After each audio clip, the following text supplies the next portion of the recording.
Sur RMC en ce 14 juillet. Vous le savez, le défilé sera étrange. 14 juillet différent des autres années, puisqu'il n'y aura pas de descente des Champs-Élysées, il n'y aura pas de blindés, il y aura un défilé réduit uniquement sur la place de la Concorde. Mais dans le ciel, ça sera vraiment un défilé comme les autres années. Et précisément, on est avec le commandant Geneviève. Bonjour. Bonjour. Bonjour commandant, vous êtes pilote sur un avion CASA qui a servi à l'opération Résilience. Vous êtes sur la base militaire d'Évreux. C'est de là que votre avion partira. Comment vous le vivez, vous, ce 14 juillet ? On est très heureux d'y participer. C'est un honneur pour les militaires de participer au défilé du 14 juillet. On est aussi très concentrés puisqu'on a à cœur de démontrer nos savoir-faire et notre expertise. Vous allez démarrer à quelle heure ? À quel moment est-ce que vous décollez et à quelle vitesse vous allez être au-dessus de la place de la Concorde et des Champs-Élysées ? Alors on va décoller à 9h30. On aura ensuite un temps d'attente sur une zone qui nous est réservée et on défilera aux alentours de 11h10. Un temps d'attente dans le ciel ? Tout à fait, dans le ciel. Donc vous allez rester en l'air en attendant ce moment crucial. Exactement, en attendant notre tour de partir et de défiler sur l'axe des Champs-Élysées. Ça représente beaucoup d'entraînement aussi, ou est-ce que pour vous c'est tellement naturel et évident cet exercice-là ? En termes de préparation, c'est comme une mission standard finalement. Au lieu de larguer des parachutistes, on passe sur un axe de défilé. C'est les mêmes canevas de préparation et les mêmes briefings.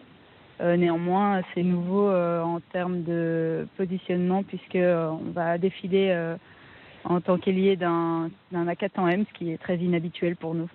Vous serez ensemble effectivement côte à côte en quelque sorte dans le ciel. Votre CASA, c'est ce que vous allez piloter tout à l'heure. Vous pouvez nous en parler un peu ? C'est quoi un CASA et à quoi ça sert ?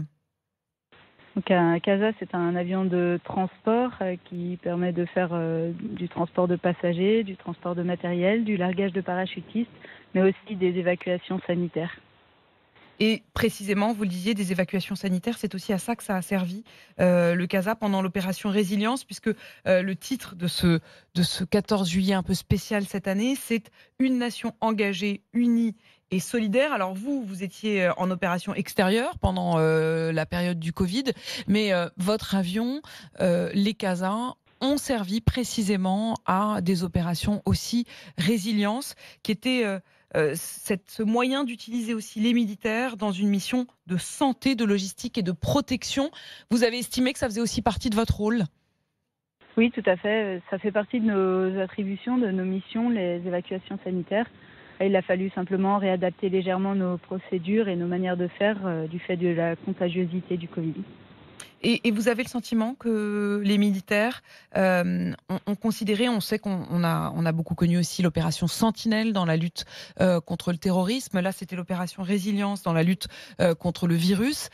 Ça a quand même déployé d'autres ressources, d'autres utilités pour les militaires que vous êtes.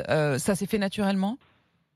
Oui, tout à fait, ça se fait naturellement. Hein. Nos missions, c'est pas le cœur de nos missions, mais on a à cœur de participer à la protection de la population au sens large du terme. Votre journée, ensuite, elle se passera comment aujourd'hui autour de ce 14 juillet ? Réveil très tôt, on imagine, pour avoir préparé tout ça. Vous le disiez tout à l'heure, vous allez décoller, puis attendre dans le ciel et vous serez au-dessus des Champs-Élysées aux alentours de 11h30. Et le reste de la journée, ça se passe comment, du coup, après, pour faire baisser la pression ? Eh bien, une fois posé, on va pouvoir débriefer avec les équipages, voir si tout s'est passé conformément à ce qui a été prévu.